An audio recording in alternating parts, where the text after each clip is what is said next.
everyone. So welcome back. This is the platform of SV Smart Hybrid Competitive Schooling System.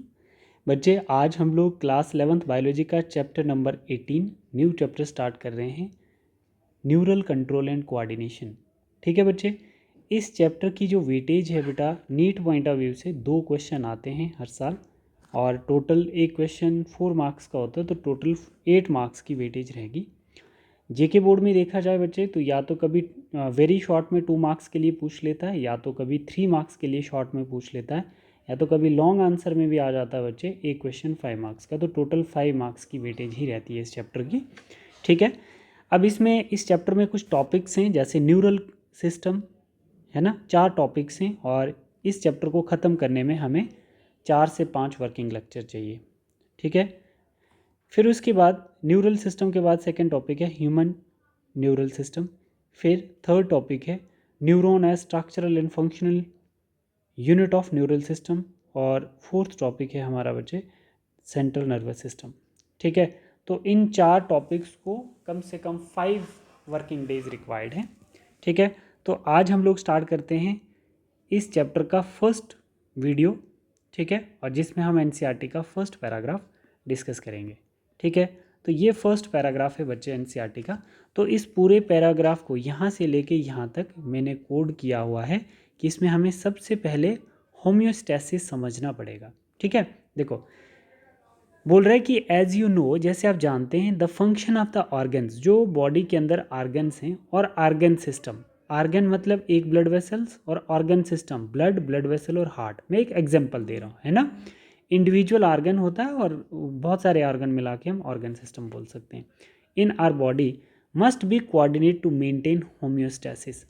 और जितने भी हमारी body के अंदर ऑर्गन्स हैं और ऑर्गन सिस्टम हैं, ये आपस में कोऑर्डिनेट करके बॉडी के अंदर मेंटेन करते हैं होम्योस्टैसिस.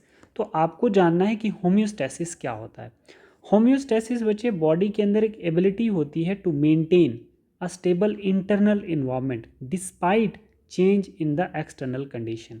मतलब इन्वायरमेंट में कोई चेंजेस देखने को मिल रही हैं आपको, जैसे अभी ठंड का सीज़न आ रहा है तो हमारी बॉडी का टेम्परेचर 98.6 फ़ारेनहाइट से कम थोड़ी आएगा. मतलब 37.6 डिग्री सेल्सियस से बॉडी का टेम्परेचर नीचे नहीं आएगा, बाहर जितना मर्जी चेंज हो जाए. तो उसी को हम क्या कहते हैं, होम्योस्टैसिस. मतलब बॉडी के अंदर एबिलिटी है कि वो मेंटेन करके रखे अपने इंटरनल बॉडी टेम्परेचर को with respect to external condition. ठीक है, उसी को हम होम्योस्टैसिस कहते हैं. अब क्या होता है बच्चे, जैसे it is important process that help regulate various body functions. ये होम्योस्टैसिस हमारी बॉडी के अंदर एक बहुत इंपॉर्टेंट एस्पेक्ट है जो बहुत सारे बॉडी के फंक्शन को रेगुलेट करने को हम बोलते हैं होम्योस्टैसिस. देखो जैसे टेम्परेचर है, तो टेम्परेचर फ्लैक्चुएशन, इन्वायरमेंट में अगर टेम्परेचर कितना होगा, इन्वायरमेंट में अगर माइनस में टेम्परेचर होगा, बहुत ज़्यादा ठंड होगी, तो बॉडी का टेम्परेचर 37 से थोड़ी गिरेगा नीचे. तो वही क्या हो गया, होम्योस्टैसिस. फिर उसके बाद जैसे ब्लड शुगर लेवल, हम लोग बहुत खाते रहते हैं ना, हम लोग क्या करते हैं, इतनी शुगर खाते हैं, है ना, बट हमारी बॉडी क्या करती है, वो मेंटेन करके रखती है. हमारी बॉडी उस शुगर लेवल को मेंटेन करके रखती है. ठीक है बच्चे, ठीक, वो भी इंटरनल मैकेनिज्म हो गया, वो भी homeostasis. Blood pressure, blood pressure मतलब क्या होता है, कभी हाई हो जाता है तो भी बॉडी उसको मेंटेन करके रखती है, लो से हाई, हाई से लो मेंटेन करके. पीएच बैलेंस करके रखेगी बॉडी, है ना. फ्लूइड बैलेंस मतलब कितना बॉडी का अमाउंट लिक्विड का होना चाहिए, अगर ज़्यादा है तो स्किन स्पीशियस ग्लैंड से एक्सक्रीट कर दिया जाएगा, है ना. तो by the involvement of nervous system and endocrine system. ठीक है, तो ये सब जो भी हो रहा है ये किसके इन्फ्लुएंस में हो रहा है, नर्वस सिस्टम और एंडोक्राइन सिस्टम. नर्वस सिस्टम में आपका ब्रेन आ जाता है और एंडोक्राइन सिस्टम में आपके क्या आ जाएंगे बच्चे, chemical in the form of hormones. ठीक है, तो अगर ये डिसरप्ट हो जाता है बच्चे, है ना, ये होम्योस्टैसिस वाला मैकेनिज्म अगर डिसरप्ट हो जाता है तो क्या हो जाएगा, leads to various disease, like बहुत सारी डिजीज़ बॉडी के अंदर हो सकती हैं. ठीक है बेटा, ठीक है, तो होम्योस्टैसिस आप लोग समझ चुके हैं. अब यहाँ तक हमने देख लिया है. ठीक है, अब हम देखते हैं coordination is the process through which 2 or more organ interact and complement the function of one another. बोल रहा है कि बॉडी के सभी फंक्शंस को कोऑर्डिनेट करने के लिए 2 से ज़्यादा ऑर्गन इन्वॉल्व होते हैं, है ना.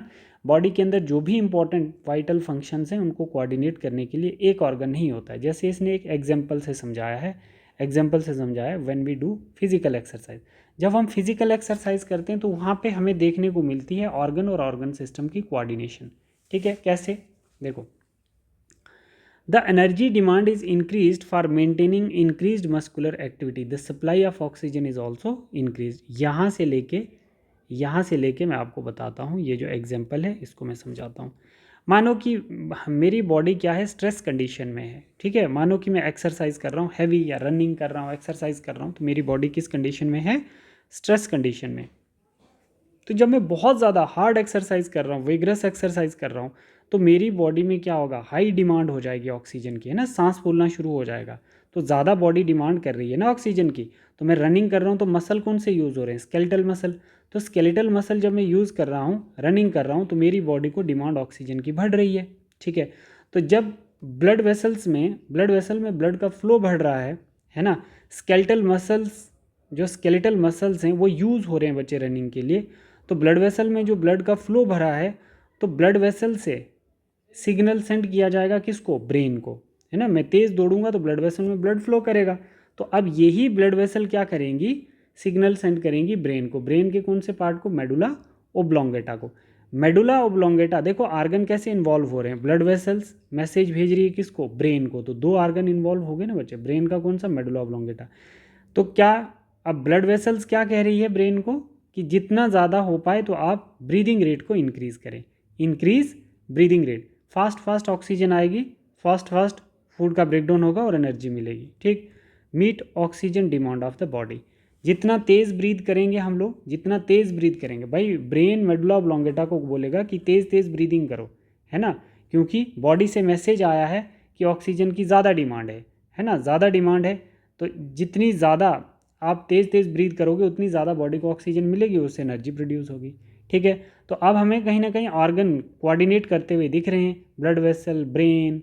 ठीक है, फिर उसके बाद ब्रीदिंग रेट इंक्रीज़ हो जाएगा, जैसे मेडुला ओब्लोंगेटा से मैसेज आएगा, है ना, तो ब्रीदिंग रेट हमारा तेज़ तेज़ हो जाएगा with the help of respiratory muscles.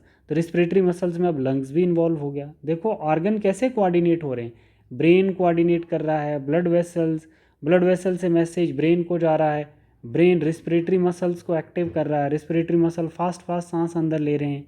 ठीक है, तो respiratory muscle, internal intercostal muscle, external intercostal muscle, diaphragm. ठीक है बच्चे, तो ये एक्टिव हो जाएंगे। जब ये फास्ट फास्ट ऑक्सीजन अंदर भेजेंगे, है ना, तो क्या हो जाएगा, enough oxygen supply to the skeletal muscle. Skeletal muscle के पास ज़्यादा से ज़्यादा ऑक्सीजन चली जाएगी, तो क्या होगा, इसमें ज़्यादा ही स्केलेटल मसल पे पास ऑक्सीजन चली गई, तो क्या होगा, ज़्यादा से ज़्यादा ऑक्सीजन की प्रेजेंस में क्या होगा, ऑक्सीजन की प्रेजेंस में हमारे पास क्या होगा बच्चे, एनर्जी प्रोड्यूस होगी, है ना बच्चे। जो हमारे पास अमाउंट होगा फूड का, उसका ब्रेकडाउन होगा और एनर्जी प्रोड्यूस होगी। तो इसमें आपने देखा मल्टीपल ऑर्गन इन्वॉल्व हो गए to coordinate the body function. ये एक फंक्शन, जैसे एक्सरसाइज कर रहे हैं तो ये हैवी एक्सरसाइज कर रहे हैं तो उसमें हमारे पास बहुत सारे ऑर्गन कोऑर्डिनेट कर रहे हैं। समझ आया बच्चे? तो यहाँ पे आपने देखना है क्या बोला था इसने, when we do physical exercise the energy demand is increased for maintaining. जब हम फिजिकल एक्सरसाइज कर रहे हैं तो एनर्जी डिमांड इंक्रीज हो जाएगी for maintaining increase muscular activities. समझ आए? The supply of oxygen is also increase. जैसे जैसे आप स्केलेटल मसल्स को एग्जॉस्ट करोगे तो डिमांड बढ़ती जाएगी ऑक्सीजन की। तो ऑक्सीजन की जब डिमांड बढ़ेगी तो ब्लड वेसल से मैसेज किसको जाएगा, मेडुला ऑब्लोंगेटा को, which is a part of brain.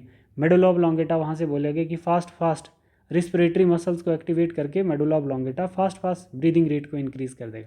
जैसे ब्रीदिंग रेट इंक्रीज़ होगा बॉडी को ज़्यादा से ज़्यादा ऑक्सीजन मिलना शुरू हो जाएगी। जब ऑक्सीजन बॉडी को ज़्यादा मिलेगी, ऑक्सीजन के प्रेजेंस में फूड का ब्रेकडाउन होगा, ग्लूकोज का ब्रेकडाउन होगा और ज़्यादा से ज़्यादा एनर्जी प्रोड्यूस होगी। समझ आया बच्चे? ठीक है, तो ये वाला जो पैराग्राफ है ये मैंने आपको ऐसे समझाया है। ठीक है, तो अब आप देखो the increase supply of oxygen. जब ऑक्सीजन का सप्लाई इंक्रीज हो जाएगा, मतलब नेसेसिटीज़ का मतलब होता है important. The increase supply of oxygen is necessities.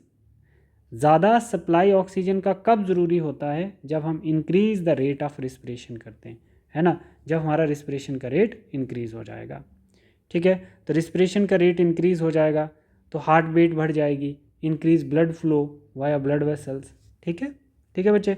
When physical exercise is stop, जब मैं फिजिकल एक्सरसाइज क्या कर रहा हूँ बच्चे, स्टॉप कर रहा हूँ, तो ये सारी activities of nerves, lungs, heart, kidney gradually return to their normal position. तो ये क्या हुआ है बेसिकली बच्चे, होम्योस्टैसिस हुई है।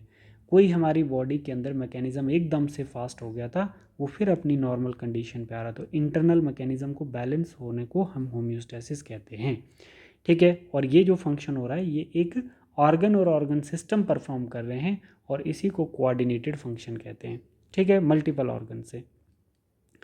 Thus, the function of the muscle, lungs, heart, blood vessel, kidney and other organ are coordinated while performing physical exercise.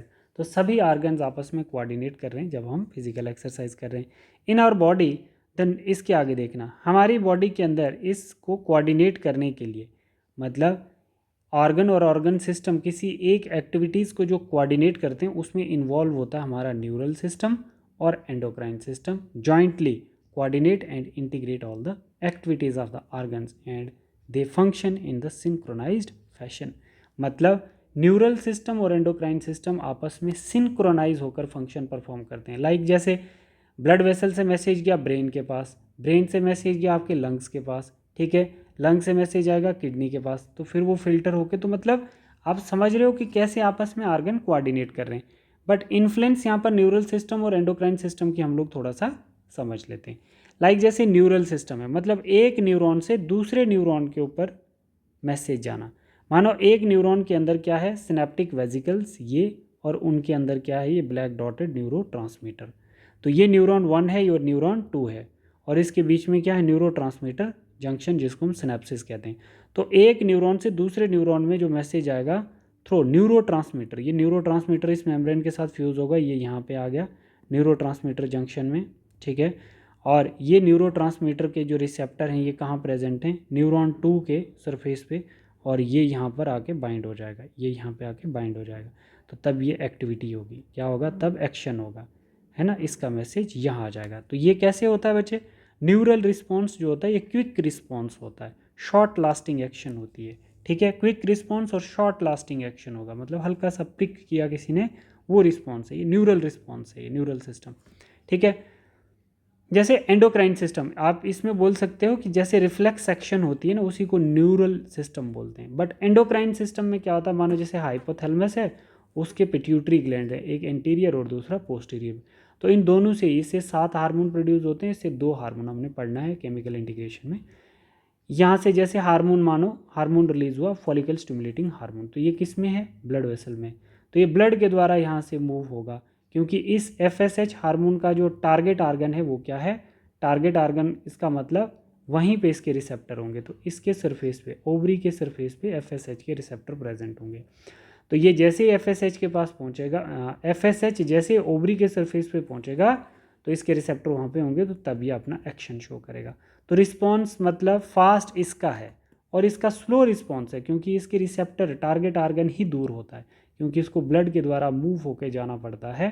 ठीक है, तो फिर जाके ये अपना एक्शन शो करता है ना, इसका स्लो रिस्पॉन्स होता है और ये लॉन्ग लास्टिंग एक्शन होता है। आप इसको ऐसे समझ सकते हो बच्चे, जैसे हम बोलते हैं ना, कोई मेडिसिन अगर हम खाते हैं, मेडिसिन खाते हैं तो वो मेडिसिन पहले ब्लड में डिज़ोल्व होगी और फिर पूरी बॉडी में घूमेगी, तो जहाँ पे उसके रिसेप्टर होंगे वहाँ पे वो बाइंड करेगी और फिर अपना एक्शन शो करेगी। तो आप बोल सकते हो बच्चे कि वो स्लो रिस्पॉन्स होता है। आप मेडिसिन पेन किलर खा रहे हो तो वो खाने के साथ एकदम से थोड़ी एक्शन होगा, वो थोड़ा स्लो रिस्पॉन्स शो करता है। बट आपको कोई सुई चुभा रहा है या गर्म पेन पे हाथ लगा रहे हो, तो वो जो आपका एक्शन है वो न्यूरल सिस्टम का एक्शन होता है, और जो आप मेडिसिन खा के वेट कर रहे हो कि एक्शन होगा, तो वो आपका एंडोक्राइन सिस्टम का एक्शन होगा। इसमें हार्मोन का इन्फ्लुएंस होता है, इसमें न्यूरॉन का इन्फ्लुएंस होता है।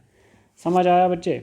ठीक है, तो ये 2 पॉइंट इसका देखो, अब यहाँ पे पढ़ते हैं डायग्राम का एक्सप्लेनेशन। यहाँ पे the neural system provide an organised network का पॉइंट टू पॉइंट कनेक्शन, इसका पॉइंट, एक पॉइंट से दूसरे पॉइंट पे कनेक्शन आ रहा, point to point connection for quick coordination. Neural system का क्या है, क्विक कोऑर्डिनेशन है। The endocrine system provide chemical integration, ये हम नेक्स्ट चैप्टर में हम लोग पढ़ेंगे, थ्रू हार्मोन्स। जो एंडोक्राइन सिस्टम होता है इसमें जो भी एक्शन होता है वो हार्मोन्स के द्वारा होता है। In this chapter you will learn about the neural system of human. इसमें ये टॉपिक आप पढ़ोगे, एक तो न्यूरल सिस्टम ऑफ ह्यूमन पढ़ोगे, दूसरा मैकेनिज्म ऑफ न्यूरल कोऑर्डिनेशन, और तीसरा ट्रांसमिशन ऑफ नर्व इम्पल्स या कंडक्शन अक्रॉस अ सिनेप्सिस। ये टॉपिक हमने 3-4 इसमें पढ़ने हैं डिटेल में। तो नेक्स्ट क्लास में हम लोग स्टार्ट करेंगे बच्चे, इसमें नेक्स्ट क्लास में स्टार्ट करेंगे न्यूरल सिस्टम इन डिटेल। ठीक है, तो आज के लिए हम सिर्फ ये 3 पैराग्राफ पढ़े। Thank you, God bless you all.